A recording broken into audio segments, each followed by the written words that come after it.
di majalah yang namanya majalah Vista. Majalah Vista. Film dan musik Vista. Sok tahu lah ya, sok pede aja ya namanya. Karena banyak nonton, banyak denger musik gitu aja. Makanya nulisnya musik. Kan emas bahwa seorang wartawan musik itu tidak boleh punya selera, mengedepankan selera dia. Kita kehilangan tulisan-tulisan yang lebih detail, tapi yang juga sekaligus memberi wawasan. Tapi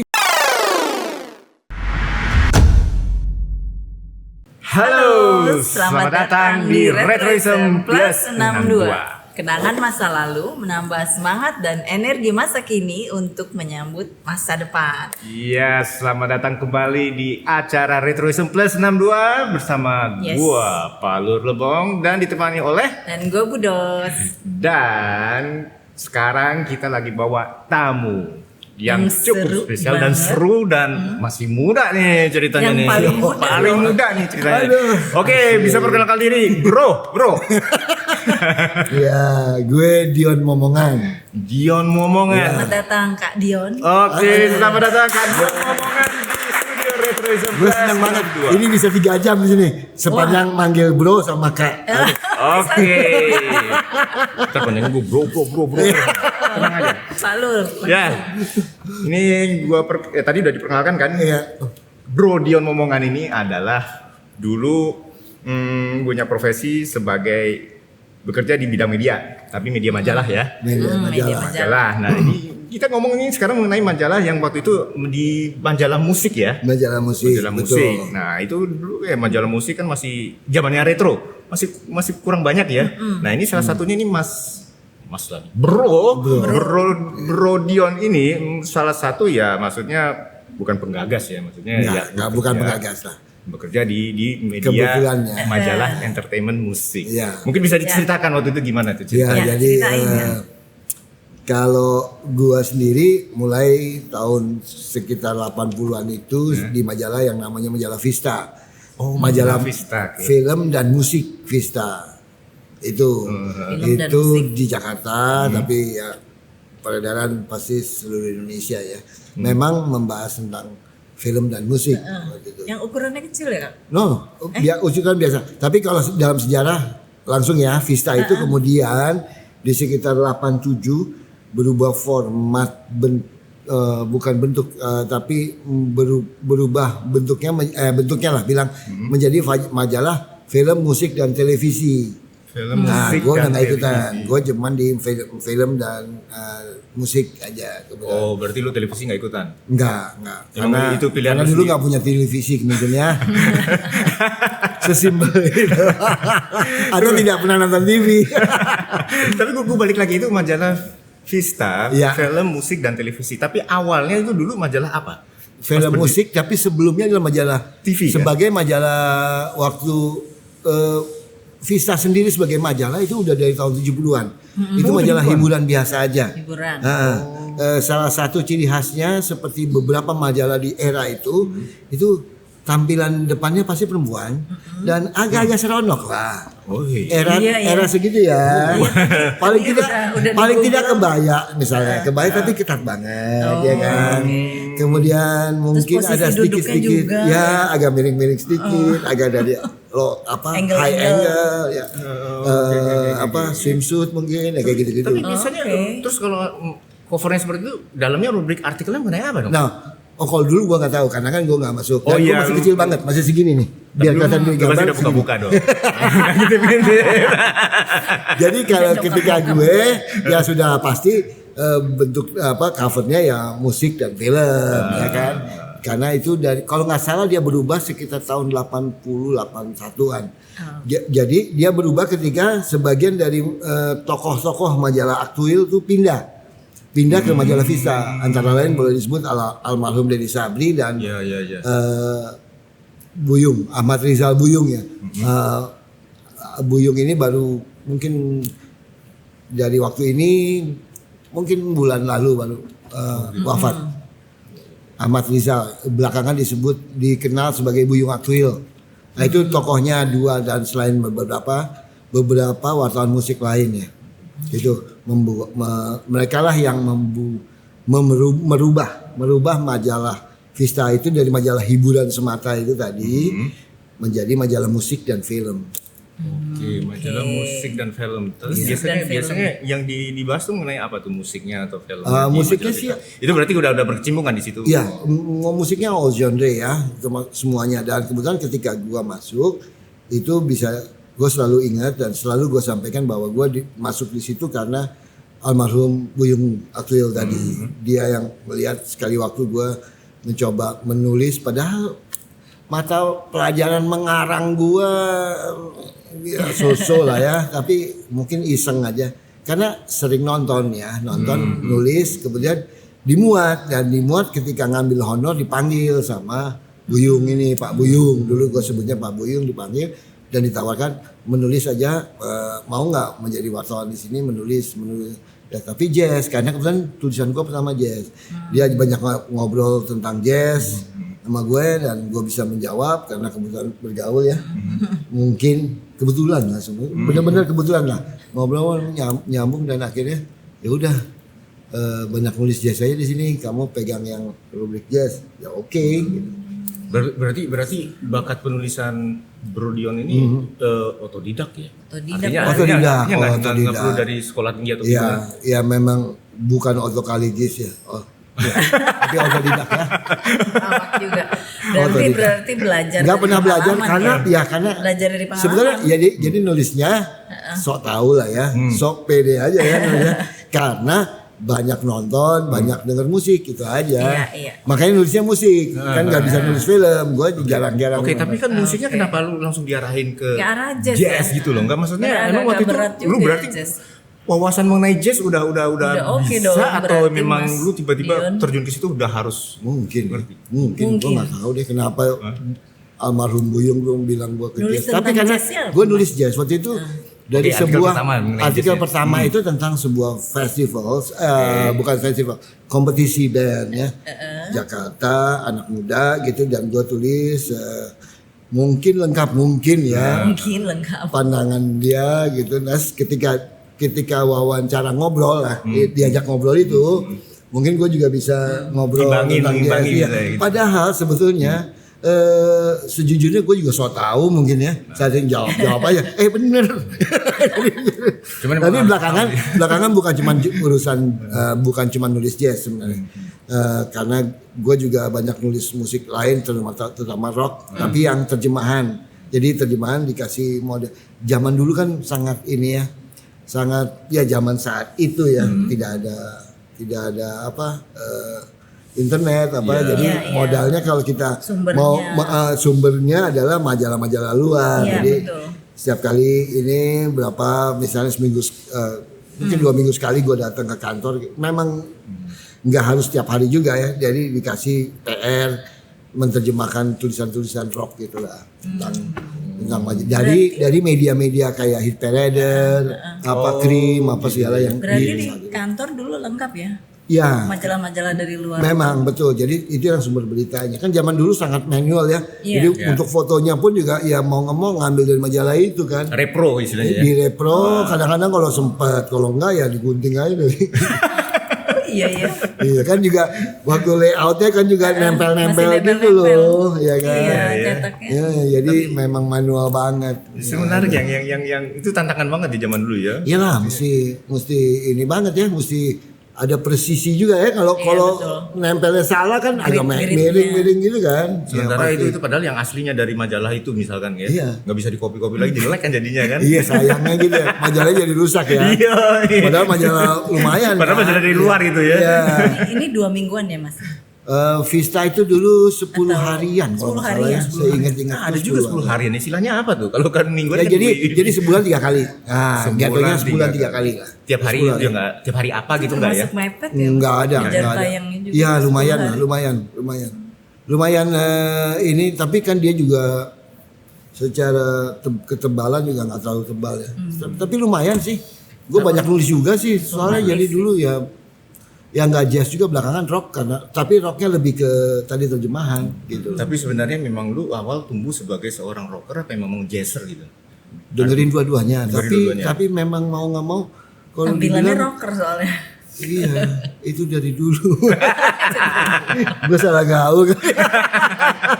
Gimana? Ya gini, kalau di rumah dengerinnya jazz ya. Ya jazz banget memang. Sampai bokap nyokap gue juga kadang suka bingung lihat. Ini anak ketuaan nih seleranya gitu loh. Maksudnya gue dengerin Dave Brubeck, dengerin Spyro Gyra masih dari sana ya. Jadi ya Thelonious Monk mungkin siapa lagi ya, pokoknya Wes Montgomery. Padahal bukan musisi, gue nggak pernah kepikiran jadi musisi. Pernah kepikiran sekolah mencoba-coba jadi belajar musik ya, drum, tapi nggak jadi. Untung loh, kalau gue jadi kan bayangin kan, banyak drummer yang pasti akan tapi kehilangan job. Ya istilahnya sebagai yang penulis artikel jazz, itu kan pas lu melihat acara jazz, kan biasanya kan orang menilai dari tulisannya, wah lu kan bisa nulis komposisi ininya bagus, ini pas main ini bagus, tapi lu bisa gitu ya. Ya, dan diterima akhirnya kan? Ya alhamdulillah. Mungkin ada faktor sok tahu juga ya. Kayaknya wartawan nggak harus sok tahu. Iya betul. Bener nggak sih? Iya. Sok tahu aja gitu. Artinya untung-untungan kalau bener syukur, alhamdulillah. Kalau enggak ya maafin aja. Kita kan bukan musisi. Tapi ya kayak gitu. Ya mungkin salah satunya juga gua mencoba menggali atau mencoba mencari tahu, belajar juga dari musisi-musisi pasti di tahun-tahun itu, misalnya dari musisi-musisi senior yang kebetulan rata-rata juga apa orang-orang yang apa nggak sombong ya, supel dan mau menerima kita, mau diajak ngobrol sama kita. Salah satunya yang paling banyak gue dapat tuh antara lain ada almarhum Bill Saragi, almarhum Benny Likumahua. Itu orang-orang yang sering gue ajak ngobrol, sering gue ajak diskusi dan diam-diam tanpa pengetahuan mereka tentu saja gue ambil ilmunya dari mereka. Gitu loh. Om Jack Lesmana juga, Indra Lesmana anaknya ya, kebetulan kami berangkatnya bareng kayaknya. Karena kan Indra beda-beda umur tipis sama gue, jadi Indra baru nongol, gue juga baru nongol, gitu loh, baru nulis. Ya kayak gitulah. Gitu. Jadi pokoknya tadi satu sok taunya ada, kebetulannya alhamdulillah ada juga, tapi belajar juga ya. Belajar yang gak resmi, gitu. Oke, gue balik lagi ke Majalah Vista. Majalah Vista kan tadi mereka mencanangkan majalah film, TV dan. No, itu yang berikutnya. Oh gitu. Gue udah nggak di situ. Karena gue nggak, ya karena gue nggak suka nonton televisi. Jadi nggak bisa masuk. Yang etis aja. Ya, yang musik dan film. Oke. Tapi sebenarnya porsinya mereka yang lebih mengutamakan yang mana? Antara film sama musik tuh majalahnya? Sama. Boleh dibilang ya rata-rata. Mungkin 50-50 lah ya, musik dan filmnya. Kalau film biasanya ulasan ya? Ulasan, film-film termasuk review film apa, film luar dan film dalam negeri. Mau nanya dulu ya, ini silakan. soal. Kalau dulu udah dong, kalau dulu sekarang. Kalau dulu yang udah.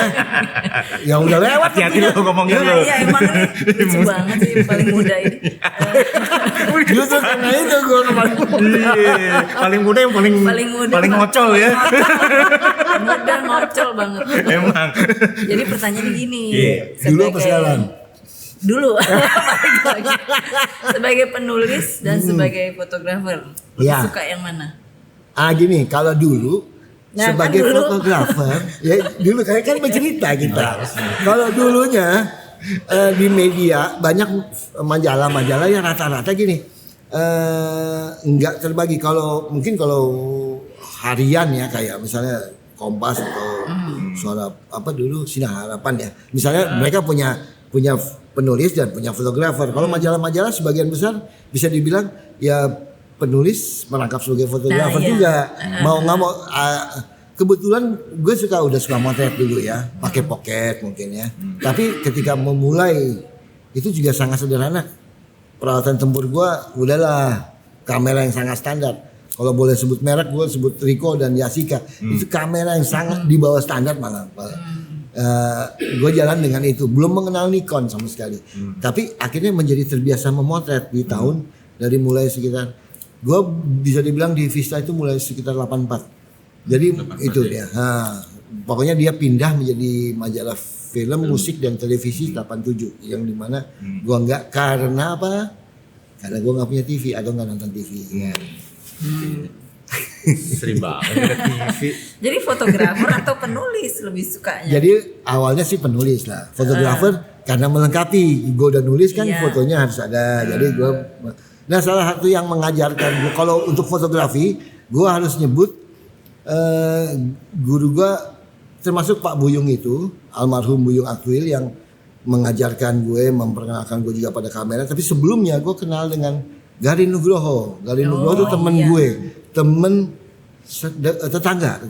Dia yang pertama kali juga mengajak gue untuk ayo memperkenalkan fotografi, mengajarkan beberapa hal tentang fotografi, tentang pencahayaan, tentang komposisi, bahkan buntut-buntutnya lo mendingan kuliah kalau lo interest, lo ikut gue lah kuliah di sinematografi gitu ceritanya.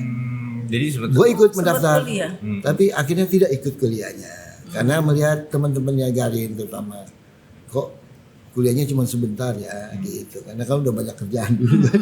Jadi lu kan langsung kerja. Iya, lu belajar dari orang-orang yang kuliah gitu. Iya, tapi yang utama memang Garin gue harus sebut kalau untuk foto, gue harus nyebut nama Garin karena biar gimana dia ngajarin gue komposisi, bahwa mau motret tuh lo nggak hanya motret doang dong, lo ada komposisi, lo ada pencahayaan ya, yang standar, yang basic tapi berguna kan kemudian gitu. Tapi sebenarnya hati lu sebenarnya lebih kemana ke yang hati, panggilan hati lu ke yang fotografi. Memang harus bawa pakai hati dong. Iya dong. Namanya pekerjaan kita kan harus cintai ya, pakai hati tentu saja. Gue dua-duanya lah. Dua-duanya ya. Tapi itu awalnya dari nulis kan tapi ya. Dari nulis sebenarnya, tapi kan tiba-tiba ya memang harus motret. Tapi belakangan gue juga melihatnya nggak banyak juga sebenarnya orang yang memotret iya dan menulis iya gitu loh. Nggak banyak. Salah satu mungkin ada satu temen Tagor Siagian itu dia biasa memotret dan menulis juga gitu loh. Tapi yang lain kan fotografer penulis. Maksudnya di era 80-an itu ke 90-an ya nggak banyak yang kayak gitu. Berarti gue bisa bayangin kalau lu lagi di lapangan mau meliput sesuatu, alat-alatnya lu bawa kamera, sama alat tulis. Iya pasti. Alat tulis itu notes gitu ya? Notes iya. Bukan laptop ya? Belum jual laptop ya? Lu ketahuan umurnya ya. Notes lu nyebutnya notes. Notes tahu. Ya. Apa sih harusnya apa? Ya jadul banget.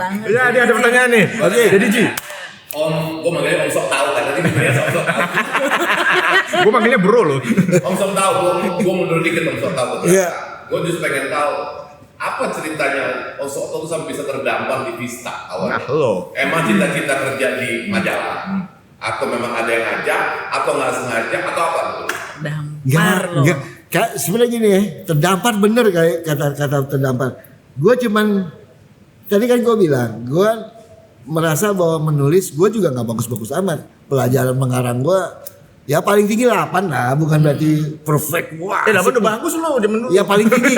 Berarti paling tinggi kan nggak selalu. Ya biasanya paling 7 kali. Tapi ketika gue datang sebuah festival, sebuah kompetisi band, kemudian gue iseng menulis karena gue mau pembaca majalah Vista itu. Iseng-iseng kirim gitu loh, nyetor artikel. Siapa tahu dimuat syukur nggak mikirin soal honor sih, tapi kan pasti dibayar kan. Dimuat gitu. Dan ketika gue ada di telepon gitu kan, gue datang langsung dan saat itu juga langsung dipanggil sama Buyung Akwil itu yang adalah saat itu pemret ya, pemimpin redaksi. Nah di saat itu gue sebetulnya nggak juga kepikiran, gue cuma pengen datang ke sana, pengen ambil honor doang, dan kebetulan syukur-syukur bisa kenal ya tak siapa karena gue pembaca majalah tersebut kan. Jadi ketika diajak ya nggak tahu juga ya, gue terdampar benar itu bahwa ya udah deh kerja aja deh. Itu dia yang bikin gue akhirnya ya boleh. Jadi kayak tantangan aja, soalnya nantangin mau nggak, bisa nggak, berani nggak, kayak gitu-gitu loh. Nulis jadi penulis jazz, ayo aja. Di saat itu lu freelance gitu?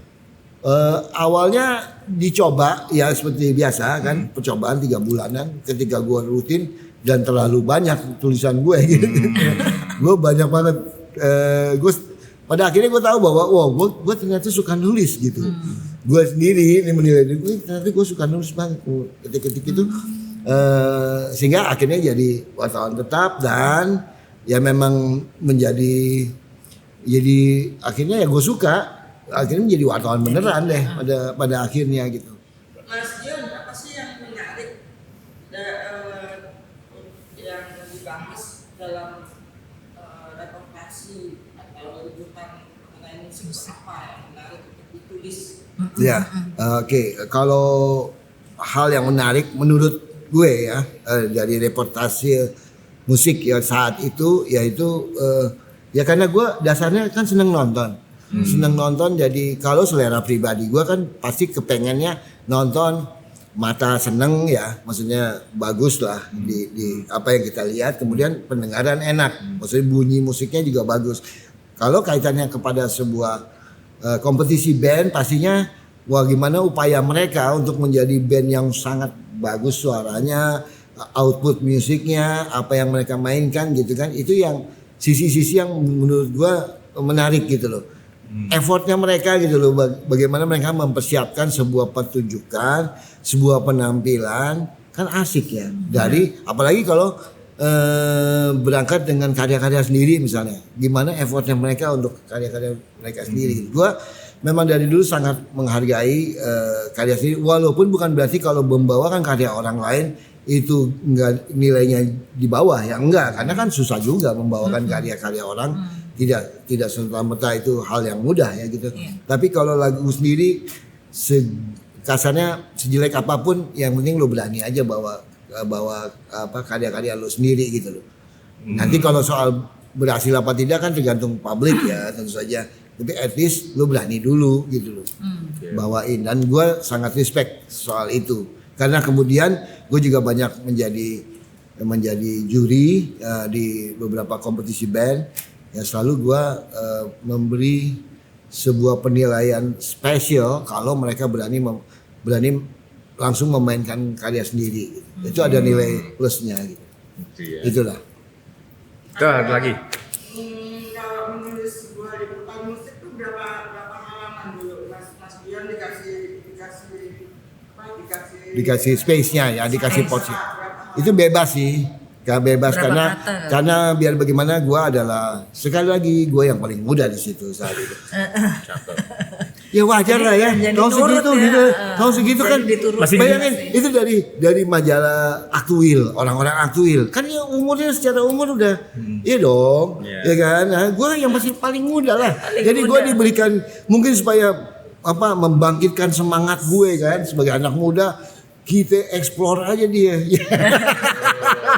Jadi gue bisa nulis 4 halaman, 5 halaman. Tapi memang belakangan orang tuh banyak mengenal gue sebagai kalau nulis panjang gitu. Karena buat gue pengen nulis terlalu lengkap. Tapi persoalan timbul ketika kalau kita ngomong zaman sekarang orang nggak begitu suka dengan tulisan yang panjang-panjang ya. Karena nggak compact lah, nggak makan waktu lah tidak. Padahal ya buat gue nulis panjang itu karena gue pengen nulisnya itu lebih lengkap aja, lebih detail mungkin ya. Itu. Sekian dan terima kasih. Diceritain gitu. Iya dong. Masa gue cuma nyampeinnya sebagai informasi, kan orang yang membaca belum tentu nonton kan. Nah kita kan harus memberikan informasi sejelas-jelasnya, selengkap-lengkapnya mengenai apa yang ada di acara tersebut, misalnya penampilan itu gitu. Yang tentu saja harusnya lengkap lah. Tapi untung lu di majalah ya waktu itu ya. Coba kalau gue bisa bayangin kalau di koran. Ingat gak dulu koran itu kan bersambung ke halaman 10, bersambung ke halaman ini. Mungkin karena itu ya, karena itu jadi gue juga akhirnya karena sering diberikan kebebasan sehingga gue menjadi biasa menulis panjang ya. Mungkin ya. Nulis esai mungkin gue lebih suka gitu loh. Sehingga mungkin itu kalau gue pernah masuk koran mungkin lain ceritanya ya. Mungkin hampir gue pernah mau masuk koran tapi nggak jadi gitu loh karena tadi mungkin problemnya kendalanya ya tiap hari kerja Feelnya gitu loh. juga beda kali. Pasti. Mas Dion kan kayaknya lebih pas di majalah emang. Ya, anak muda soalnya kan. Anak muda soalnya. Oh jadi kalau anak muda mesti majalah ya. Majalah. performer yang udah pernah diliput atau dibahas yang masih diingat? Banyak lah. Siapa Mas John? Banyak lah. Iya, yang seru, yang paling ingat, yang paling favoritnya. berkesan ya. Gue berangkat dengan gini deh. Sorry Mas Jan. Oke. Tambahin, Nah. Pengalaman pertama public figure yang diinterview. Karena Mas Jan otodidak. Ya. Tidak berbekalkan teori. Mungkin siapa ya? Aduh, gue lupa tuh. Kalau itu tuh pertanyaan agak sulit. Lagi ya. Supaya seru gitu kan. Tunggu dulu gue mikir. Salah satu dan salah dua dan salah tiganya. Gue bisa nyebut ya. Tapi walaupun tidak exactly bener gitu ya. Maksudnya grup-grup di tahun itu ada, gue kebetulan berangkat tadi kan, gue berangkat bareng dengan Indra Lesmana kayaknya. Dan terus gue punya pengalaman mewawancarai Krakatau minus Indra karena Indra belum masuk. Nah ini ada cerita bahwa ketika kebetulan Krakatau Band menjuarai kompetisi band live music contest tahun 1985. Dia jadi juara, itu kan formasinya Prabudi Dharma, Doni Suhendra, Dwiki Darmawan dan Budi Haryono, tanpa ada Gilang dan Tri Utami, tanpa juga ada Indra ya waktu itu. Jadi 85. Kemudian mereka belakangan akhirnya masuk pelan-pelan. Awalnya kan UT sebenarnya jadi vokalis di situ.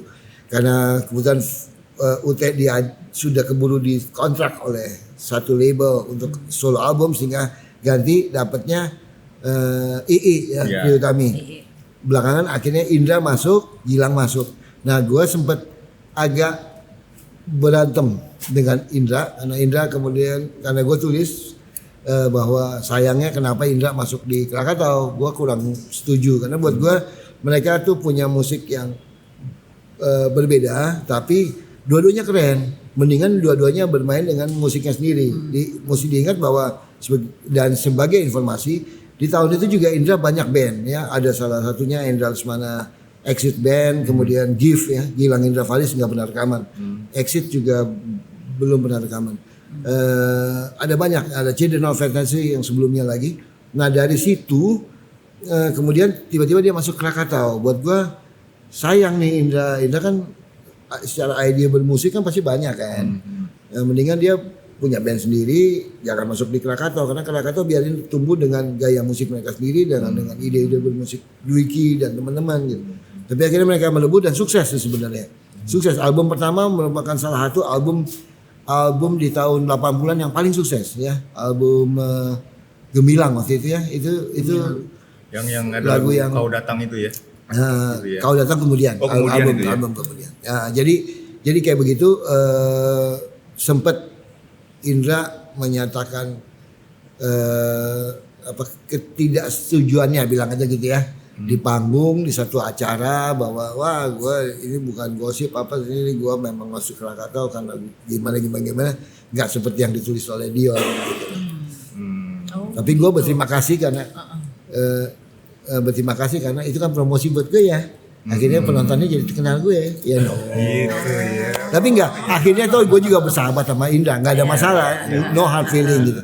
Buat gue Indra juga memahami kenapa gue ngomong gitu. Enggak, ya dua band lebih bagus daripada satu band gitu saja. Tapi toh pada perjalanan berikutnya ya Indra tetap punya misalnya punya Indra Lesmana Reborn, tapi itu kemudian ya punya adegan kan setelah itu kan berhenti tuh Krakataunya karena Indra masuk adegan dan dia juga punya Indra Lesmana Java Jazz di tahun 90-an gitu ya. Itu awal-awal 90. Itu yang memberhentikan membuat vakum Krakatau gitu. Kemudian juga gue wawancara Karimata juga dengan tadi kesoktawan gue aja datengin kantor studio mereka di Jalan Hang Tuah kalau nggak salah. Itu datang, kemudian juga beberapa nama lain termasuk yang dari Bandung. Ada Bom ya, ada Bom tuh Battalion of Musician, itu isinya adalah Yukus Meru yang sekarang jadi ustadz, gitarisnya almarhum Doni Suhendra, kemudian ada keyboardnya almarhum Bambang, kemudian drummernya Lambertus, kayak gitu salah satu fusion jazz rock band terkemuka Bandung, kemudian sering ke Jakarta ya gue kenalan, ngobrol dan bahkan sekian waktu akhirnya menjadi teman baik banget Yuke dan Doni. Kita sering jalan bareng lah gitu. Oke. Itu lanjut lagi SK pertanyaan. Kalau bicara mengenai konten dari tulisan Ya. Jadi Mas Dion ngomong mengenai salah satu musisi bisa nggak sesuai gitu, nggak cocok gitu Ya. pendapatnya Mas Dion. Berarti di waktu itu sebagai reporter sah dong memberikan pendapat pribadi Ya. di dalam tulisannya. Iya. Boleh banget. Asal ya yang paling penting kan sekarang gitu. Ini berlaku bahkan sampai sekarang kan. Ya lu tahu apa yang lu tulis gitu loh. Lu bertanggung jawab kan. Jangan sekedar nulis aja, nulis tapi lu nggak tahu sebenarnya lu nulis apa gitu kan. Lu boleh ngeritik. Sebenarnya ya terutama untuk anak-anak muda juga. Lu boleh ngeritik asal lu tahu apa yang lu kritik gitu. Kenapa lu kritik? Lu bertanggung jawab ketika kemungkinan dibuka debat atau ketemu langsung sama orangnya, lu bisa menjelaskan. Nggak apa-apa kan mengkritik nggak ada salahnya gitu. Kritik membangun tentu saja. Bukan mencaci, karena kalau mencaci gue juga nggak suka gitu. Karena mencaci pasti itu sudah tendensius dan sudah sifatnya bukan mengkritik lagi ya, udah membenci kan. Ya nggak baik, nggak sehat dong. Kalau kritik boleh sejauh lo tahu apa yang lo kritik, gitu. Lo tahu kenapa lo nulis itu aja. Emang ada bahasa jurnalistik ada yang mencaci-caci nggak ada kan kayaknya? Nggak boleh. Kritik itu nggak boleh kan? Nggak boleh lah. Tapi hari gini ya sekarang kan lebih mudah. Iya sekarang. Akhirnya juga baur antara sosial media ya, netizen sama media ya. Sosial media ya gitu lah. online. Kadang-kadang lebih galak daripada jurnalistiknya ya. Iya bener. Tapi ngomong-ngomong masalah tadi kan reportase yang Bro Dion ini udah pernah lakukan. Gue seneng banget. Dia lurah juga, tapi dia selalu ingat bahwa dia harus panggil gue bro. Gitu. Ya supaya kakak lu buat nomor sepatu berapa bro? Nomor sepatu? Nomor 1 gue 42 lah. Jangan pakai 41. Nggak enak. Jalan jauh-jauh kekecilan. Oh gitu ya? Iya dong. Gue cuma ngingetin aja. Gue cuma ngingetin loh. Ini joke zaman dulu ya by the way. Kan ini temanya 80 bukan? Nah, tadi selama lu melakukan reportase yang pernah lu lakukan, itu kan banyak kan musisi-musisi lokal. Iya. Pernah nggak ada yang musisi internasional? Luar negeri juga iya. Oke, bisa disebutkan. Apalagi itu lu harus lebih overconfidence dong. Oh iya, benar. Karena kalau salah juga kita thanksin juga ya. Thanksin ada lah beberapa nama dari tahun 80-an itu ada. Tapi menulis pertama ngobrol siapa ya? Mungkin Chick Corea ya. Itu juga tahun 85 dia main di Mandarin. Kemudian siapa lagi ya? Tapi itu juga bukan dalam kesempatan yang misalnya press conference ya atau wawancara khusus, cuman sambil lalu tapi anak muda bro, gue saat itu muda banget, jadi overconfidence juga mungkin. Energinya lagi over banget emang. Sementara semua orang dianggap meletup-letup. kita anggap semua orang baik gitu.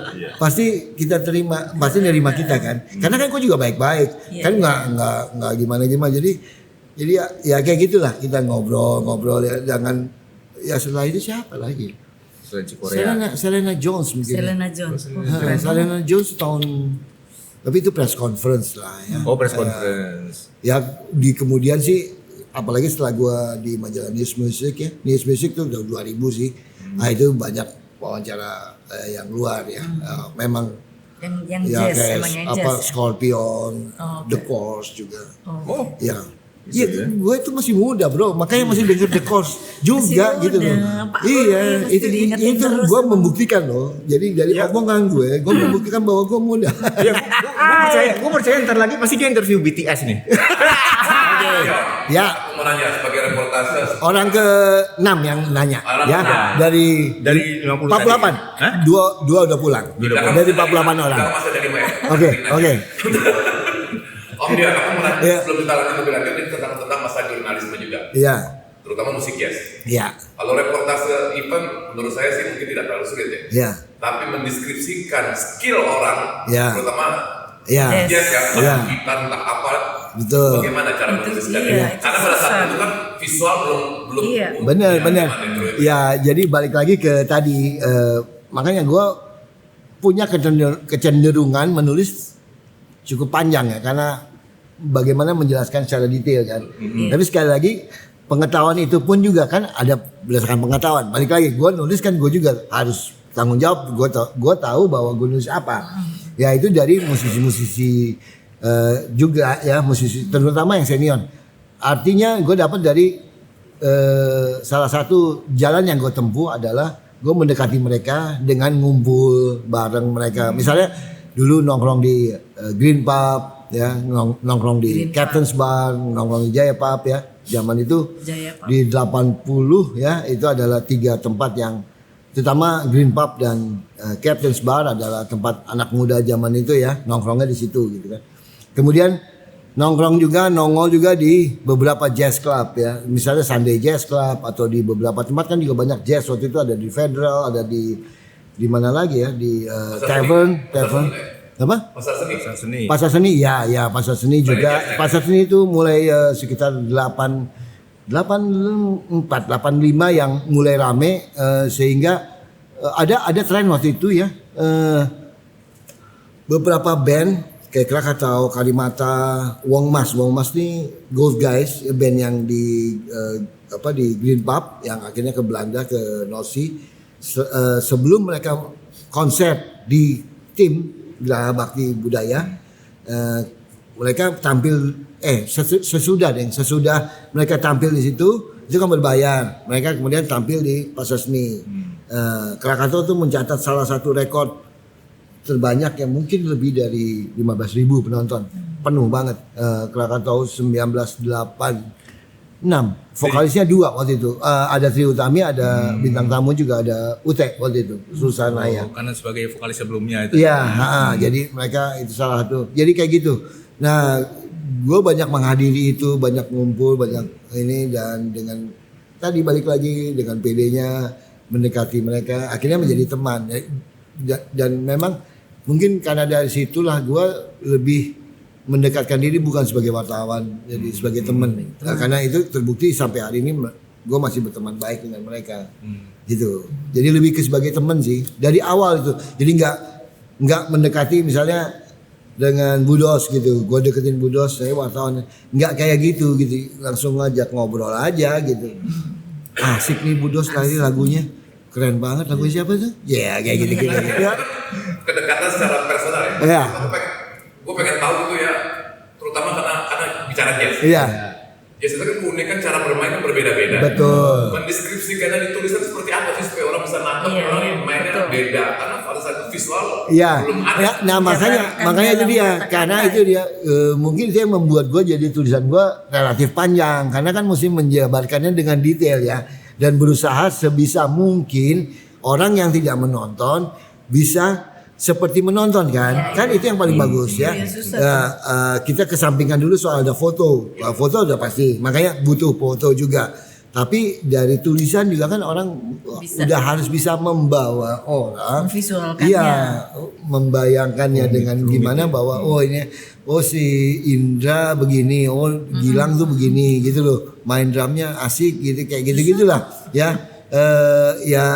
Ya itu harus detail, itu merupakan tanggung jawab gue kalau gue pribadi saat itu ya. Jadi mungkin itu yang membuat gue jadi tulisan gue agak panjang jadinya gitu, karena kalau pendek sekedar ya mungkin informasi ada Krakatau main di Pasar Seni, penontonnya segini, ya udah mungkin ya kayak gitu doang kan. Tapi buat gue nggak bisa kalau kayak gitu. Gue harus menggambarkan misalnya lagu pertama ini, musiknya tuh kayak begini-gini, karena itu dominannya Indra misalnya, dominan Dwiki kayak gitu kan, harus ada turunannya yang harus lengkap aja gitu. Karena lebih susah kalau sekarang kan tinggal video kan orang bisa menyaksikan. Betul. Gitu.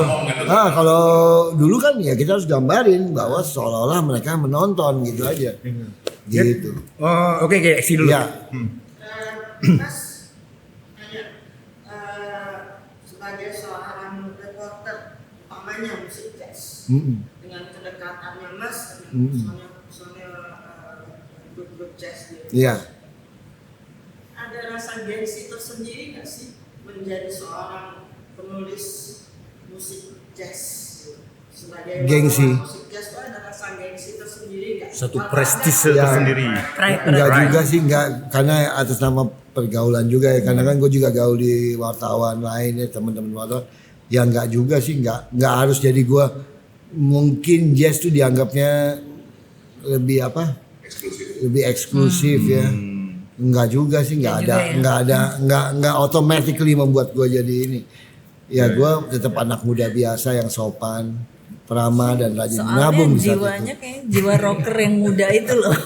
Tapi bro, gue mau nanya balik seperti yang tadi Deddy nanyain. Mendeskripsikan suatu permainan tadi.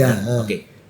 Lu secara pribadi nggak pernah main musik bisa? Iya, itu dia. Nah, gue pernah mau belajar kan. Dulu tuh kepikiran nih pengen jadi drummer gitu. Karena gue punya idola dari dulu ya drummer ya. Ya, macam-macam. Tapi memang drummer jazz ya. Gue nggak tahu kenapa ya. Gue salah lahir kali. Gue mungkin rumah sakit mestinya Enggak, tapi bro pertanyaan gue gini, lu kan mendeskripsikan suatu permainan seseorang atau apa dari misalkan dia main keyboard begini atau main padahal gue bukan musisi kan? Bukan musisi. Apakah pernah ada satu momen atau gimana di si musisi ini merasa tersinggung dengan apa kritikan lo gitu loh? Maksudnya dia bukan pemusik kenapa? Udah pasti. Kalau kayak gitu tuh pasti itu salah satu resiko ya. Tapi balik lagi tadi pernyataan gue bahwa ketika lu ada yang merasa aduh nggak asik nih Yon lo atau Mas Yon nggak asik lo nulis gue. Cuman ketika gue bisa menjelaskannya aja nggak masalah sebetulnya. Pada akhirnya cair juga. Ya alhamdulillah sampai sejauh ini nggak ada musuh sih. Ya kita bergaul baik-baik. Nah ini merupakan apa ya salah satu indikasinya gue bergaul akrab. Ketika gue pada perjalanan hidup gue kemudian gue sering bikin acara, bikin festival jazz apa teman-teman tuh kalau diajak mereka mau aja, welcome aja kalau gue yang ngajak gitu loh. Karena buat gue ini acara gue, lo bantu ngeramein gue, acara gue. Itu gue mulai dari tahun sekitar sebenarnya 85 gue juga udah terlibat di sebuah kegiatan event ya. Gue punya band, waktu itu masih jadi wartawan, Vista juga. Tapi 85 kita pernah punya band. Main dong berarti band? Bukan, tapi gue memanage lah, ikut memanage, memimpin. Itu bandnya ada sebuah band disco pertama di Indonesia, Star Show Band namanya. Iya, band disco asli, bawain Prince, bawain siapa? Breakout, Swing Out Sisters, kayak gitu. Itu pemusiknya adalah Dewa Bujana, Rudy Emerald, pemain bassnya Emerald. Penyanyinya ada Titi DJ, kemudian penyanyinya adalah Sofia Lacuba. Sofia waktu itu baru balik bener-bener baru pulang ke Indonesia. Akhirnya jadi penyanyi. Sofi itu pertama kali jadi penyanyi. Jadi di Star Show Band namanya. Star Show Band. Star Show. Kita pernah main di Jakarta dan di Bandung di Faces namanya di White Hashim. Ada clubs tuh namanya Faces. Kemudian di Studio East Bandung. Oh, tapi cover ya mereka selalu ya? Iya, semua cover. Ya sempat bikin album tapi? Enggak pernah. Itu lagu sendiri juga enggak pernah? Band seru-seruan itu gara-gara band seru-seruan aja gara-gara latihannya bareng di Ataka Studio waktu itu. Nah, jadi yang manage yang ngongkosin lah ya. Itu adalah yang punya Ataka, Seno namanya. Nah, dari Ataka itu Seno ngajakin gue, akhirnya kita ngumpul karena kita sering ngumpul di situ aja, sering ngumpul di Ataka itu jadi akhirnya lahirlah band Star Show Band. Lumayan lah beberapa tahun. Salah satunya bisa yang pernah jadi penyanyi juga ada Yani Libels almarhum. Yani Libels pernah jadi penyanyinya Star Show Band juga. Kayak gitu. Jadi gue memang akhirnya punya acara juga dulu di salah satunya adalah sebuah konser di perumahan. Itu pertama kali tahun 85 di Bintaro Jaya. Gue bikin pesta perak tapi yang main adalah tahun 85 ya. Yang main Krakatau, Kanizaro, Emerald dan Tikasa. Ini ada Tikasa band perempuan UI. Itu bayangin di saat itu di tengah perumahan yang main Krakatau, Emerald, Kanizaro. Keren. Gila-gilaan aja gitu loh.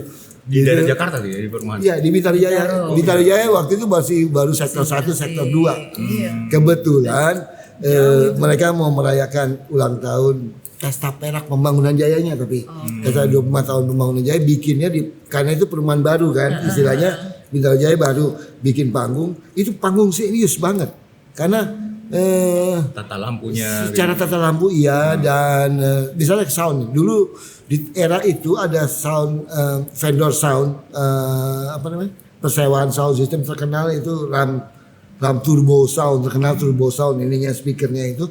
Nah itu pakainya Turbo Sound. Itu. Jadi gila masih itu ada nggak ya, Mas, sebuah fotonya? konser. Apa? Kalau foto-fotonya masih ada, share. Masih ada, harusnya masih ada. Masih ada. Harusnya. Marilah kita bersama Mencari berdoa untuk itu ya. Iya. Ngumpet-ngumpet nanti dulu. Gitu jadi ya akhirnya gitu kan mengundang mereka ngajak mungkin kalau orang-orang lain kan agak ada jarak atau gimana ya. Nah kalau gue bisa dengan mudah istilahnya lewat telepon gitu. Gue punya banyak juga akhirnya bikin acara kayak gitu gampang aja. Cuman semuanya lewat telepon dan dengan harga yang tentu saja harga pertemanan ya, harga pertemanan gitu. Itu aja yang sekian lama kita ini balik lagi ke pertanyaan ada konflik nggak ada, itu yang gue bisa buktikan bahwa gue tetap bersahabat dengan mereka karena kalaupun toh mereka membuka hati mereka juga untuk menerima kritikan dari gue. Oh bukan Dion sembarang Dion bro, jadi Dion sahabat gue. Jadi istilahnya lu pendekatan secara lingkungan gitu udah tahu dan personil dan juga kepedean lu dan kesotawan lu itu semakin menumbuhkan kepercayaan pada diri. akhirnya Gitu, harus keren. diakui ya. Leadership apa? Dalam hidup kita harus ada sok tahunya. Iya. Nah, oke, di sini sekali lagi. Dion, Yap. kita balik ke Vista. Yes. Gue pengen tahu Dion, mapping persaingan pada saat itu pada Iya. tahunnya itu seperti apa sih? Apakah ada majalah lain yang serupa? Lokal aja kita bicara lokal. Iya. Pada saat itu mungkin belum ada franchise, belum ada ya. Belum ada. Nah apa pada saat itu persaingannya? Itu kan melanjutkan era Aktuil ya. Dulu ada Aktuil, ada Top yang majalah musik ya. Kemudian di 80-an itu ketika Vista mungkin seinget-inget gue nggak ada yang majalah yang benar-benar majalah musik ya, benar-benar majalah musik kayak Vista seinget gue. Tapi yang banyak menulis musik juga ada. Yang salah satunya Hai itu mulai bergerak kemudian beberapa tahun kemudian menjadi majalah remaja pria yang banyak memberi ruang untuk musik. Tapi selain fashion juga di era itu ada variasi, banyak juga nulis musik tapi bukan majalah musik. Tidak menamakan diri mereka sebagai majalah kayak Vista itu. Jadi ada sedikit sih setahu gua juga terbukti gini. Kalau ada press conference di tahun-tahun itu ya, juga yang hadir juga sedikit wartawannya karena media yang memuat musik ya. Mungkin lebih banyak koran. Kalau koran kan pasti kan ada pasti. Tablet belum ada pas itu.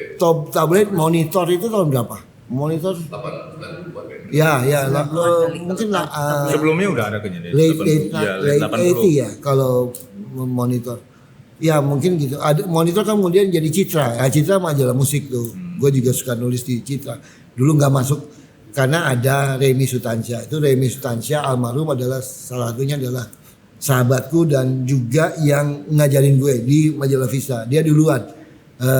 Remy itu bukan dari Aktuil, bukan, tapi dia duluan dari gue masuk di Vistanya dan dia yang juga memperkenalkan gue ke skena rock di saat itu. Jadi gue wartawan jazz, makanya nggak usah heran, gue tampilan gue memang rada ngerok karena gue juga gaul sama rock dulu. Ya akhirnya kenal. Yang gue inget nih salah satunya kenal dengan Elpa Mas dan dengan God Bless. Walaupun gue God Bless tuh band yang wow gila. Gue nonton mereka dari tahun 80. Ya 80 nonton udah amazed gitu maksudnya. God Bless tuh emang dari tahun itu gue udah salah satu fans lah ya. Ya maksudnya dandanan dan buat gue itulah band rock tuh harus kayak gitu. Ya maksudnya di panggung lu harus dandan, lu harus asik mainnya, lagunya gimana gitu, bunyi lu bener ya kayak gitu.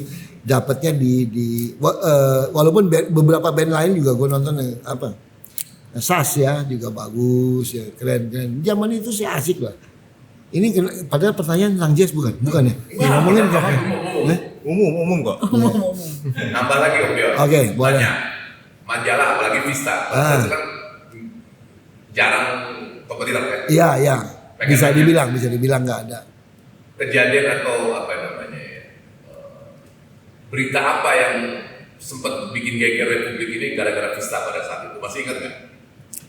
Karena ada ini peristiwa salah satu wartawan dipukulin oleh seorang bintang film, oleh inisial. Oke. Wartawannya adalah SK Marta. Kalau nggak salah di era Vista deh. Kalau nggak salah, sorry kalau correct me if I'm wrong. Sangat ini banget. JMIWW. Yo, sangat ini banget ya. Itu membuktikan gue masih muda. Ya kalau nggak salah inget itu di era itu deh. Di era itu yang di zaman Vista. Jadi SK Marta pun juga akhirnya jadi ngetop karena dia korban ya. Gara-gara penulisan. Dan SK Marta kan dulu juga wartawan saat itu juga udah wartawan film, memang wartawan film yang lumayan dikenal ya. Berikutnya bahkan dari Vista itu kemudian gue juga bekerja sama kemudian di News Musik sempet juga SK Marta sama gue. Itu ya. Gitu.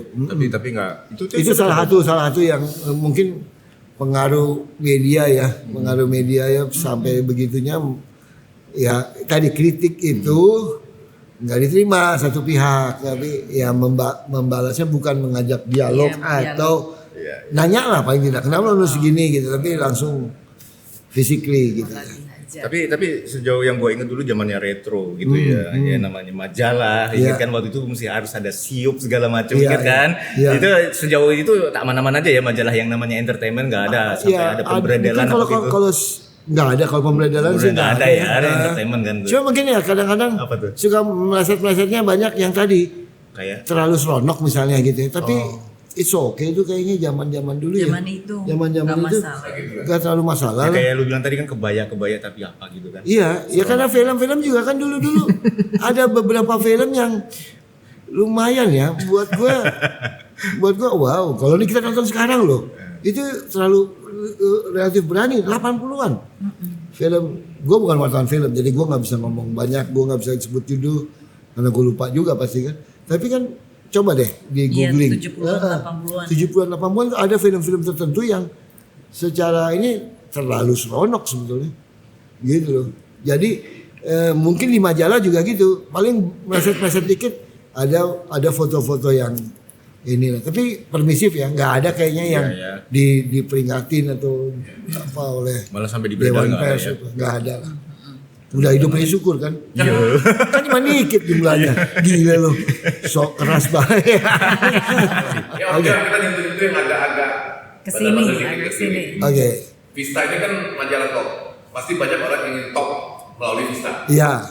Ada nggak cerita-cerita yang lucu orang yang mau apa yang namanya? Kalau sekarang pengen viral ya. Oh ya, itu banyak lah. Tanpa menyebut nama ya. Iya, banyak lah. Entah dari produsernya atau si artis sendiri ya kan, banyak lah. Dan itu juga gue mengalami kejadian ketika gue menjadi fotografer yang 85 gue masuk Pertiwi menjadi fotografer Pertiwi tahun 89 ya. Nah itu lebih banyak lagi cerita-cerita behind the scenes. Ya banyak, karena siapa yang nggak suka pengen jadi populer ya, main film. Paling tidak main film dulu, populer bonusnya kan. Tapi paling tidak gimana caranya gue main film. Ya pasti ada banyak lah fotografer misalnya untuk wartawan yang mengenal cewek-cewek lah ya, tentu cewek memang yang akhirnya berani untuk kita eksplorasi bahasanya gitu ya, maksudnya fotonya jangan dulu negatif. Enggak, soalnya gue ngeliat lu kan masih muda gitu. Tapi kan bahasa gue sopan. Sopan. Jadi gue udah bilang gue anaknya sopan, peramah dan rajin menabung. Dan jadi ya gue emang bahasa gue adalah melakukan eksplorasi pada gambar, pada fotografi gitu kan. Mereka mau tanpa kita minta juga, tiba-tiba kita belum ngomong apa-apa, kita lihat dulu kan pakai kamera 6x6 ya. 6x7 kita kita foto, pas kita lihat di sini, udah terbuka. Ntar dulu, gue tuh suka marah kalau kayak gitu. Beneran, asli gue suka marah. Karena kalau buat gue bilang, siapa suruh kamu kebuka? Padahal dalam hati memang itu nantilah skenario gue. Biar gue mainin skenario gue dulu gitu kan. Kalau lo udah melompat ke situ, udah nggak ada tantangan gue gitu loh. Itu kan tantangan kita ya. Emang skenario lo gimana? Ya pelan-pelan. Pelan-pelan tapi terbuka juga. Oke, balik lagi untung-untungan. Balik lagi untung-untungan dan balik lagi ya overconfidence juga. Gue sok pede aja gitu kan. tapi ya pede, passionate banget ya. Atau membayar bagaimana misalnya masuk di cover atau diliput yang ya halaman color misalnya, foto yang bagus atau ya kayak gitu. Ada banyak jalan yang mereka pakai, entah labelnya untuk mendongkrak popularitas. Ya bisa label atau ya dari si yang bersangkutan. Terutama banyak juga yang dari daerah ya terutama. Ya mungkin mereka merasa bahwa salah satu jalan keluar, jalan keluar gue jalan pintas ya. Ya itu gue harus tampil berani lah, ya kan? Karena itu kan bedanya ya Mas Om Dian sama era sekarang kan? Iya. Perannya profesi seperti Mas itu kan kuat banget zaman itu kan? Iya betul. Mas kan zaman sekarang selfie aja dengan vlog. Iya. Pada akhirnya ya kayak gitu. Tapi kalau gue ya memang gue terlalu sopan mungkin ya orangnya. Gue ya tadi. Imannya kuat. Memang itu aja. Percaya nggak? Oke. Bahwa ya kan kayak gitu. Gue juga terperanjat. Yes, bahasa gue dong. Atau gue terkesima gitu. Lah kan belum gue suruh apa-apa. Ntar dulu dong. Gile. Apa-apaan? Gue kayak gitu. Apa-apaan nih? Iya. Wah yang nggak gini. Emang kamu sering nggak kan biasanya fotografer begini. Enggak, saya enggak. Ya langsung dia menghormati kita kan. Ya kan lebih bagus gitu kan. Maksudnya ya, tapi ya kalau musik enggak. Tapi ya kalau pop ya mungkin penyanyi pop ada juga yang ya tadi paling tidak bayar atau mencari cara bagaimana caranya supaya dia bisa diekspos lebih. Dan buat gua ya itu sebuah ya tergoda dengan popularitas ya. Mungkin kalau gue populer pasti kan gue punya banyak duit kali ya. Ya awalnya gue nggak apa-apa deh gue berkorban dulu apapun yang dia korbankan gitu. Padahal bukan hari raya. Karena kaitannya sama korban ya. Gitu. Oke, tapi seorang ini udah jauh lagi nih, ke foto juga ya. Tapi nggak apa-apa karena gue juga fotografer. Nah ini menyangkut masalah foto. Seorang Bro Dion ini sebenarnya itu lebih dikenal orang itu sebagai seorang fotografer atau emang yang kritikus musik ini maksudnya? Nggak tahu. Gimana tuh? Kalau misalnya itu jujur gue nggak tahu. Karena gue sampai hari ini masih motret ya, motret. Tapi lebih spesifik gue memilih aja. Gue memilih pada stage fotografi ya. Tapi setelah itu juga karena gue seneng jalan-jalan, gue seneng traveling juga. Akhirnya travel foto. Nulis masih, terutama banyak di press release ya, atau di gue punya website sendiri kan, dionmomongan.com. Oh ada ya. Cuman kadang-kadang suka malas-malasan nulisnya, tapi itu kalau dionmomongan.com tuh isinya semua tulisan panjang, tapi semua sejarah dari Acid Speed Band, Casero, Krakatau, God Bless even.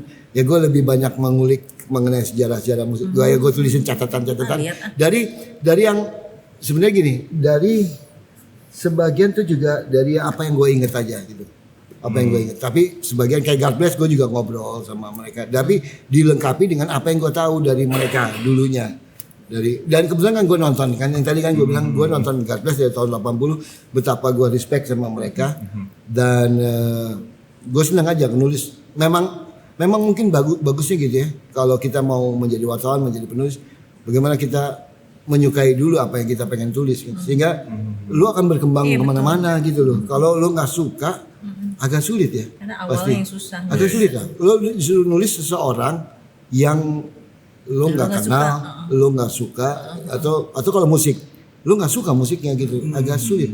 Sementara kalau menjadi wartawan musik sebaiknya adalah lu nggak boleh memilih. Ya kalau gue menjadi wartawan jazz waktu di tahun lama karena ditunjukkan, karena di apa namanya memang diminta ya, bukan karena gue. Tapi toh juga kan gue nulis rock juga, kan gue nonton rock juga. Jadi ketika belakangan, apalagi ketika gue memimpin News Music ya, itu memang udah is a must bahwa seorang wartawan musik itu tidak boleh punya selera, mengedepankan selera dia. Ya dia harus bisa menulis apapun. Iya, betul. Menulis jazz, menulis rock, menulis heavy metal, menulis keroncong, dia harus punya kemampuan itu. Dan gue merasa bahwa salah satu handicap dari media adalah kayak gitu. Banyak wartawan, mungkin wartawan muda yang lebih menyukai menulis apa yang mereka sukai sebetulnya. Padahal nggak boleh gitu. Harusnya tuh. Jadi lo yang lo suka lo bisa dalam mungkin, tapi ketika lo nggak suka kan kelihatan gitu. Nulisnya juga ya permukaan aja. Harusnya jangan. Karena kalau hari gini lo bisa googling. Kalau lo nggak ini juga lo harus googling, mencari informasi sebagian untuk menggali, melengkapi tulisan lo. Pasti gitu sebaiknya. Itu kan ya gue dulu merasa, gue sering mengajarkan kalau reporter gue dulu, gue bilang nggak bisa, lo nggak boleh milih, lo harus sekali waktu lo datang ke sebuah rave party misalnya, lo harus gitu. Ya rave party lo juga gaul beneran, tapi kemudian besok ke sebuah jazz concert, ya lo harus mampu gitu, nggak bisa enggak. Sering kali gue ngajarin tapi gue juga berbuat. Jadi gue datang ke rave party di mana, gue datang ke Bali, kemana-mana. Kita akhirnya gue wawancara sama DJ juga, DJ luar negeri. Ya gue lakukan, walaupun orang kenal gue mungkin lebih ke jazz gitu. Tapi gue wawancara DJ juga gitu. Gitu. Ngeri pengalamannya sampai rave party, ngeri. Iya, siapa yang nggak mau ke rave party bro? Tuh ada pertanyaan lagi dari atas ke bawah. Ya. Kan Mas Dion kan mulai sebagai reporter junior. Ya. Dan paling muda. Iya. Untuk jazz. Tulisan-tulisannya Mas Dion yang dulu itu masih ada nggak Mas? Iya nih agak sulit ya. Gua agak repot ya. Pendokumentasian seperti bangsa kita ya, pendokumentasian parah ya. Gue punya handicap, punya problem adalah suka pindah rumah ya, beberapa kali pindah rumah, sehingga kadang-kadang gue udah kumpulin beberapa, cukup lengkap sebenarnya. Gue tuh sebetulnya pengumpul, memang benar-benar majalah, misalnya Vista, tuh gue kumpulin benar-benar, gue baik-baik ya gue simpan emas baik-baik. Ada sebagian juga jadi dibundel gitu kayak gitu. Tapi ya karena pindah seringkali menjadi semacam, kalau sebagian orang kan akan melihat itu banyak kayaknya menu-menuin ya, makan tempat, menu-menuin, barang rongsokan apa. Ya pada akhirnya tanpa kita tahu, tanpa ngomong-ngomong, kalau orang zaman dulu bilang sonder tanya-tanya, ya kan? Sonder tanya-tanya. Dijual, loak malah, bukan dijual kayak. Kadang-kadang ya, jadi gue pernah punya pengalaman punya koleksi majalah aktual yang lumayan lengkap, bahkan mungkin lengkap banget gitu. Itu dari turunan dari kakak gue ke gue gitu ya. Akhirnya satu ketika pindah, itu majalah hilang gitu, dan gue merasa gue punya itu sebagai referensi gue ya untuk penulisan gue kapanpun. Itu kan sejarah, bagian dari sejarah. Itu hilang, ternyata diloak gitu. Baru setelah berapa tahun kemudian kita tahu bahwa satu majalah yang satu tahun misalnya aktif itu bisa laku beberapa juta rupiah. Kaget sendiri kan. Iya dong, maksudnya tuh kan dia dulu jual berapa gitu loh. Dulu kan jual sama orang rumah, dulu jual berapa? Kalau tukang loak kan dikiloin ya. Paling berapa? Sekarang harganya kalau tahan sejuta tuh. Iya. Waktu itu tahun berapa gitu ya. Sejuta tuh udah jauh banget kan. Mungkin 100.000 kali belum tentu waktu jual kiloannya. Kayak gitu. Iya, itu mungkin banyak yang banyak dialami oleh orang-orang yang banyak mencoba mengkoleksi bahan pustaka, tulisan, CD, kaset juga termasuk. Karena kalau ya selain misalnya rumah bocor ya, ada juga itu beberapa majalah gue juga rusak karena rumah bocor ya, kena air gitu. Salah satunya juga termasuk majalah News Music. Majalah News Music kita dari tahun 2000 sempat 3 tahun sampai 2003 lumayan sebetulnya kan. Tapi gue juga nggak punya lengkap. Ada tapi nggak lengkap. Salah satunya gitu karena kececeran pindah-pindah dan entah rusak ya sebagian ada yang rusak juga. Iya betul. Sayang Wah banget. iyalah pasti. Musik jazz versinya Mas Dio. Iya, kadang-kadang kita pernah gue jalan misalnya kemana, keluar kota di mana ketemu majalah Vista gitu, seneng juga loh. Maksudnya setelah berpuluh-puluh tahun, ada yang jual gitu kan. Ya, ada tuh beberapa kali beli gitu dari yang, tapi itu juga kebetulan kan, nggak gue berusaha di tempat tiba-tiba ada tumpukan majalah-majalah lama, ada orang jual. Iseng aja nggak cuma nanya kadang-kadang ada News Music nggak, ada Vista nggak, ada ini ya. Kalau dia punya ya lumayan kalau ada tulisan gue kan. Cuman itu kan kebetulan banget gitu. Masih ingat nggak Mas rubrik-rubrik yang mentok pada saat itu dari majalah Vista?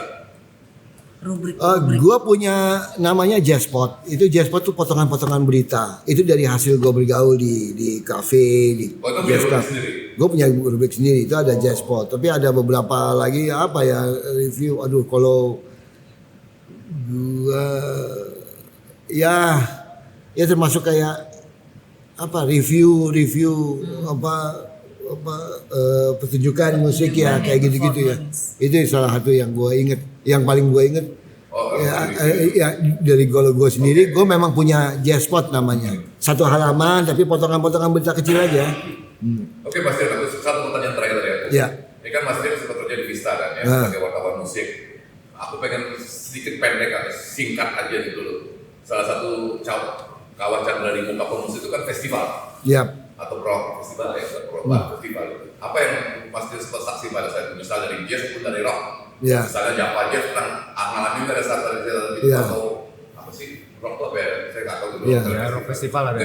Rock, ya kalau rock kan dulu panggung-panggung kayak misalnya pagelaran musik Merah Putih kalau nggak salah 85. Merah Putih kalau enggak itu yang gede. rokok juga kan ada rock.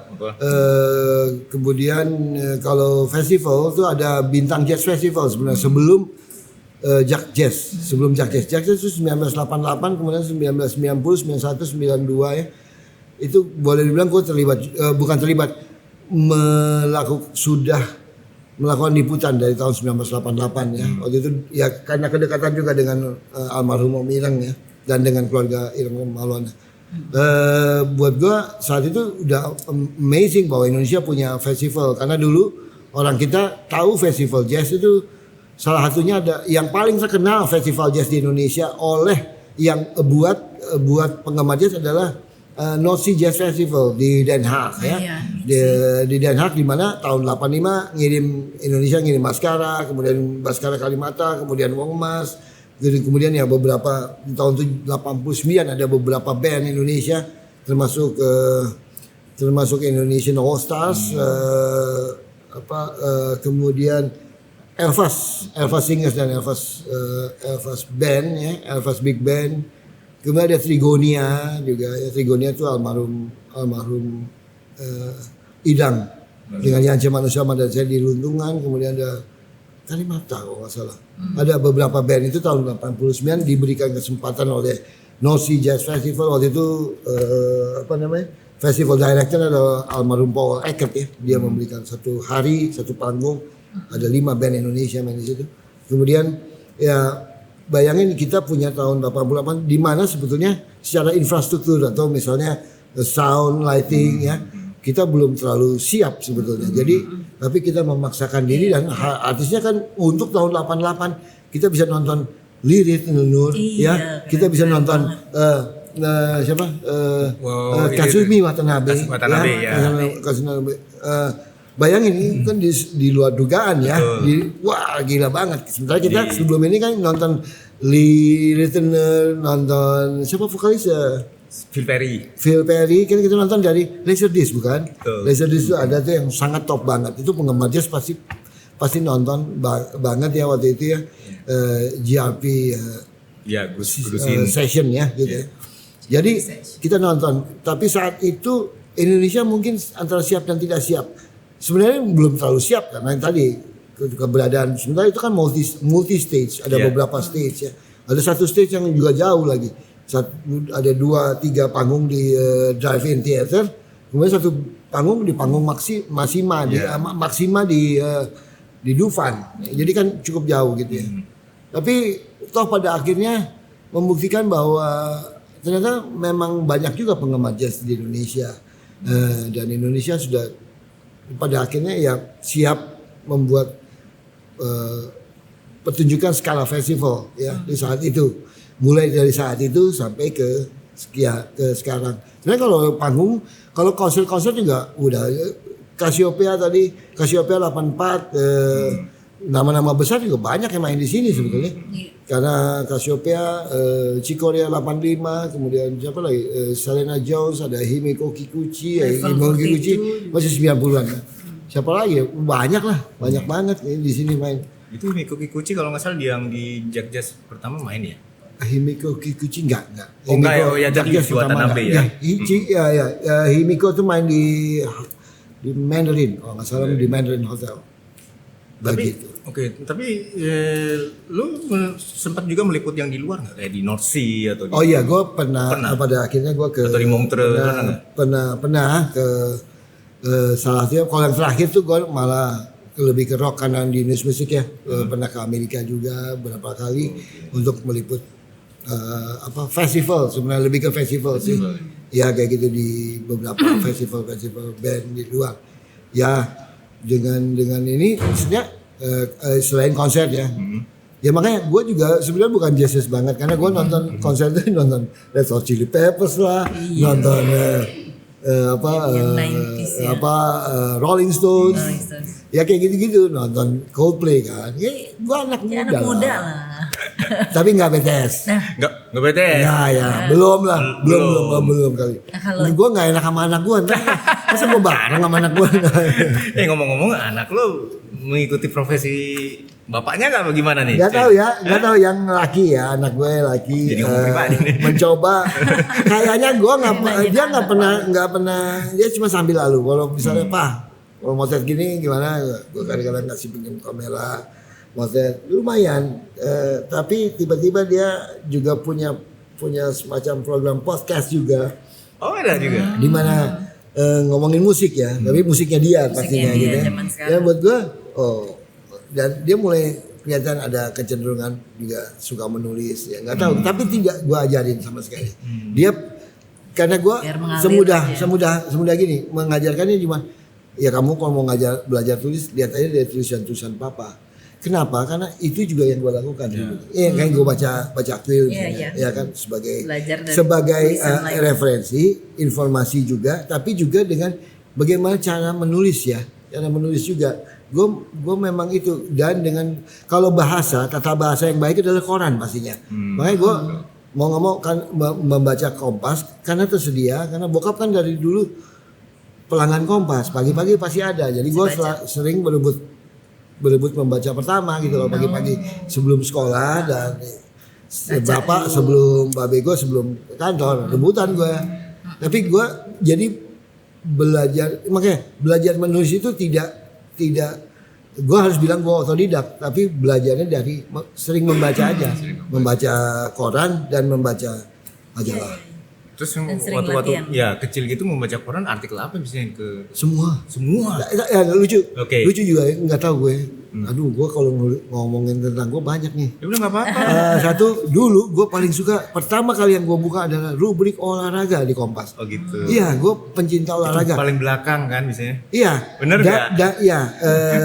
Iya belakang. Karena gue memang penggiat olahraga dulu. Gue seneng olahraga. Gue bela diri, kemudian juga kelihatan dong badan gue ya. Bela dirinya kelihatan lah. muda. Ngomong-ngomong bela diri apa nih? Basket, gue suka, memang gue suka olahraga. Iya. Mau nanya balik lagi ke jazz tadi sebentar ya. Zaman itu kan kalau nggak salah ada Jazz Goes to Campus. Ya, tahun itu dari sempat meliputnya 78. tuh. Oh iya, pasti karena makanya mengenal Chandra Darusman itu Jazz dari Goes to tahun-tahun Campus kan ke UI ya? Casero. Iya, dulu kan pertama kali adalah di Salemba di Fakultas Ekonomi Taman FE. Sama Pancasila juga pernah ya berarti. Oh jadi kalau 8 bulan itu semuanya banyak kampus yang punya musik kampus ya. Atma Jaya punya, Pancasila punya, Unkris punya, ada banyak dan sebagian besar musiknya memang jazz kebetulan ya. Dan Jadi pemusik Trisakti apalagi. internasional yang diundang. Oh iya, ada Trisakti juga ya. Tapi dia banyak juga yang gini. Jadi ada jazznya, ada rocknya juga gitu. Iya. Berani Gitu. ya mereka sampai kalau nggak salah manggil Bob James di Salemba itu, ingat? Ya Salemba tahun Iya, 85 kan? itu. 85. 85 ya. Dave Coase juga. Iya. Dave Coase. Kemudian ya, tapi Jazz Goes to Campus ada Bob James, kemudian Bob James lagi Iya. ke sini itu tahun 85. Gitu. Itu bareng Karimata ya kalau nggak salah waktu itu ya. Kalimata, Ada ada ya? Kalimatanya. Ya tuan rumah ya, sebagian dari tuan rumah lah ya, karena ada Chandra kan di situ. Kan Chandra salah satu founder Iya, dari bener. Jazz Goes to Campus. Ya. Dengan Mas Dion dulu menjadi wartawan tahun 80-an. Iya. Sampai tahun 92. Apa yang berbeda dengan menjadi wartawan kalau dilihat generasi sekarang? Ya. Itu apa yang berbeda? Ya sebetulnya mungkin era dan demand, nggak tahu ya. Apakah demand orang menjadi ketika melihat sebuah berita, sebuah tulisan, apakah hanya sekedar kepengen dapat informasi yang permukaan udah cukup, atau kepengen mencari tahu untuk memperluas wawasan dia, ya kan? Tinggal gitu kan.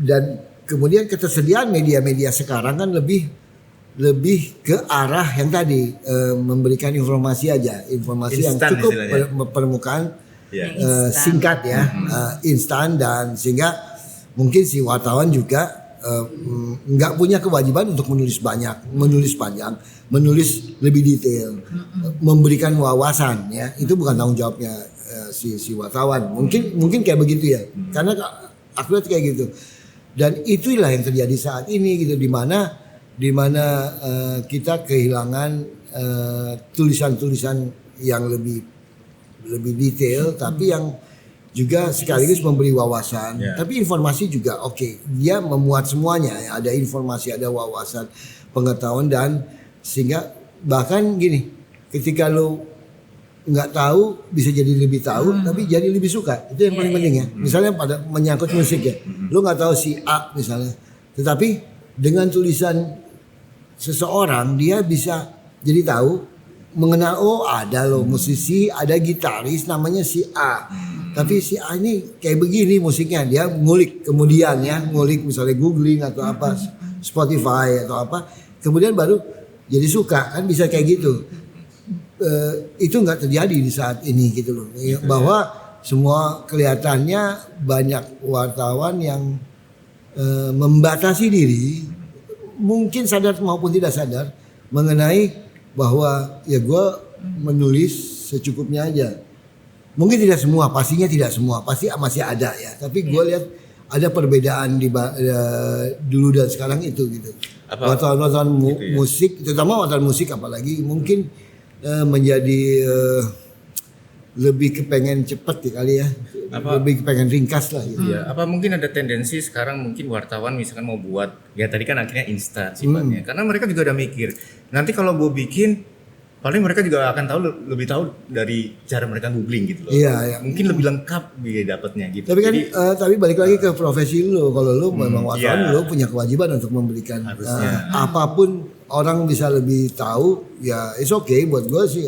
Itu kan sama juga kayak fotografi gitu kan, bahwa fotografi sekarang semua orang juga merasa bisa memotret gitu kan, semua orang juga bisa memperoleh informasi tadi kan, memperoleh, ya gue bisa dapat wawasan itu dari yang lain-lain gitu kan, gue bisa memotret juga gitu, karena ya ketersediaan ya, ada ruang-ruang, begitu banyak ruang yang bisa membuat. Tapi balik lagi kalau dia wartawan harusnya dia punya kewajiban untuk bisa menulis dengan baik. Wartawan menulis dulu gitu loh. Lu menunjukkan. Kalau lu mau menunjukkan bahwa lu wartawan, lu nulis yang baik. Kalau kadang-kadang iya mungkin karena beda zaman ya. Hari ini juga wartawan juga banyak yang kepengen juga apa ya, muncul populer tetapi ya dia sebenarnya wartawan tapi kapasitas dia sebagai wartawan juga belum mumpuni, belum teruji dengan baik. Tapi dia sudah muncul lebih kepengen munculnya gitu loh. Padahal lu harusnya lu punya pengetahuan yang lebih banyak yang. Tapi lu buktikan dengan tulisan. Gitu. Lu buktikan dengan tulisan. Iya, karena wartawan apa? Nulis dong. Iya, kan? betul. Gitu. Itu aja yang salah satu kendala yang gue lihat. Tapi sekali lagi tidak banyak yang tidak semuanya kayak gitu ya. Iya, betul. Nah itu nyambung sama pertanyaanku berikutnya. Iya. Mas Zion, kan di Instagramnya kalau nggak salah punya acara khusus yang nyosor ya. Nah, itu bisa cerita sedikit. Nyosor itu gini. Tadi kan kamu udah nanya. Tadi Budos nanya. Nyosor sih karena gue bahkan bayangin karena udah 2-3 tahun lalu gue sampai lupa nyosor apa ya. Sorenya tuh sore. Nyonya adalah nyolek. Nyolek. Nah, nyolek teman-teman. Nyolek sore. Jadi itu nyolek sore. Kayak Instagram live tanya jawab dengan di zaman waktu COVID. Dan itu yang diajak ngobrol antara lain pemusik atau siapa aja. Dan macam-macam ya. Waktu itu pokoknya orang-orang yang musik. Jadi musisi juga ada pasti penyanyi, tapi juga ada lighting designer. Lighting designer. Iwan Utapia. Ada production designer ya, konser, ada Toto Arto, ada macam-macam profesi lah istilahnya ya. Ya, pokoknya musik ya. Musik. Dan di saat itu di mana kita kan nggak bisa ketemu kemana-mana kan di rumah. Jadi dan tanpa disadari ternyata dikumpul udah 40-an loh ada. Banyak. Padahal cuma iseng doang. Itu asli iseng. Itu asli iseng dan gua juga lakukan dengan santai aja gitu dan nelpon doang gitu. Kosong kapan? Entar sore. Kadang-kadang udah entar sore aja bisa sama siapapun itu. Begitu banyak nama sebenarnya. Itu bisa dilihat kan Mas di Instagramnya? Masih bisa sekarang kan? Masih bisa ada sebagian gue pinnya tapi juga ada di YouTubeku. Sebagian juga ada di YouTube tapi tidak semua ya. Tidak sampai 40, mungkin ada sekitar 15 sampai 20 yang beberapa nama yang bisa gue ringkas dan akhirnya gue rubah formatnya bisa masuk di YouTube gitu loh. Sebagai itu selain program wawancara gue memang dulu gue punya wawancara model podcast gini tahun 85. Bukan tahun 2015 deh. 2015. Kaget kita berdua kompak. Gue sengaja supaya kayaknya lo udah agak ngantuk. Kayaknya walaupun pakai kacamata hitam tapi agak kelihatan ya. Jadi gue supaya lo nggak ngantuk gue bikin. Nggak tapi dengan kegiatan gitu rating kita naik kok. Oke, terus. Ya buka itu juga belum dikenal gitu loh. Itu ada kerjasama dengan Icon Studio Live. Gua pernah catatannya ada 25 seri, 25 musisi. Di antaranya ada beberapa yang sudah almarhum, Dian Pramana Putra, Jaduk Ferianto antara lain. Itu yang 2015 itu apa tadi namanya? 2015 selama setahun di dengan nama YouTube-nya Pak? Nama YouTube-nya Dian Momongan Program sih sebenarnya. Dian Momongan. Itu silakan bisa dilihat tuh Dian Momongan. Mungkin bisa ada beberapa yang sudah kita potong-potong karena ngobrolnya itu bisa sama Jaduk tuh hampir 3 jam ngobrol. Ya karena temen lama. Balik lagi, gue ngajaknya gini, Budos. Ngajaknya orang yang gue kenal dia, kenal baik dia dan tahu dia banyak. Dia juga kenal gue, jadi enak kan kita nanya bisa mengulang apa yang gue tahu untuk orang kan. Jadi dan dia juga udah kenal gue baik, ya nggak mungkin dia ada sembunyi atau jadi ya cair aja. Sekarang pertemuan masih jalan nggak nih? Udah enggak. Makanya 2015 doang selama setahun gue bikin 25 episode. 25 bintang tamu sebenarnya. Bikin 26 episode dengan 26 tahun 2024 ini Budos sebagai penini tamunya. Harus ya. Harus. Yang ternyata temen IG. Teman IG. Oh ternyata teman IG. itu yang kayak gitu-gitu. Itu di dalam YouTube gua ada 3 termasuk program-program gue dulu di Light FM. Kita banget itu wawancara juga tapi radio kan. Iya. Ya, gue banyak wawancara gitu. Nah, sekali lagi gue membuktikan tadi pernyataan gue awal bahwa gue lebih mendekatkan teman-teman pertemanan kan. Akhirnya bukan antara wartawan dan narasumber, wartawan dan musisi. Gue lebih teman. Jadi ketika gue punya program apapun, event, wawancara kayak tadi, radio kayak podcast kayak apa, gue lebih mudah. Nyosor termasuk yang mudah kan, telepon mereka dengan sukacita, ya alhamdulillah dan sangat berterima kasih atas respect teman-teman. Dengan mudahnya gue bisa lakukan gitu loh. Itu dia bagaimana kita bergaul aja. Iya. Kita harus bergaul. Sih. Keren. Tapi bro, sayang banget ini kayaknya waktunya juga udah mepet banget ya. Gue nggak suka deh. Tahu gitu gue nggak datang.